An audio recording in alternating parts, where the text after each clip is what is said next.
அன்று கலிலேயாவில் கடல் நடுவே நடந்த அவர் மீன் பிடிப்போரை மனிதரை பிடிப்பவராக்கிய அவர். அன்று கானா ஊரில் திருமண வீட்டில் இருந்த அவர் பற்றாக்குறையான திராட்சை ரசத்திற்கு தண்ணீரை ரசமாக்கிய அவர். இன்று உம்மையும் அழைக்கின்றார். அவர் கூறும் எதுவாயினும் செய்திட நீ தயாரா? 5000 பேர் பசியில் இருக்கும் போது 5 ரொட்டியும் 1 மீன்களும் பசியூட்டோருக்காக அவரிடம் கொண்டு போக நீ தயாரா?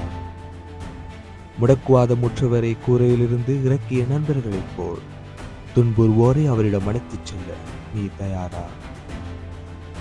கூக்குரலிடுபவர்களை அழைத்துச் செல்ல, நீதி கேட்டு அலறும் மனிதரை அவரிடம் அழைத்துச் செல்ல நீ தயாரா?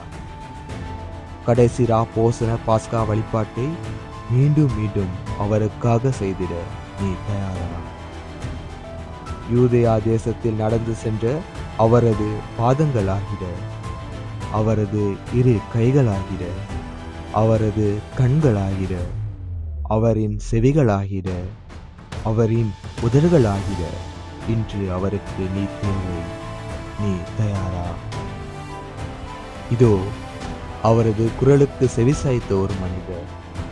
பசி தாகமுற்ற மக்களுக்கு நிறைவானவர் அவரே என்று கண்டறிந்த இம்மனிதர் புனித பீட்டர் ஜூலியன் அவர்களின் அடிசுவற்றிலே சென்று அந்த ஜீவன் அளிக்கும் உணவை உலகுக்கு பகிர்ந்தளிக்க நீ தயாரா?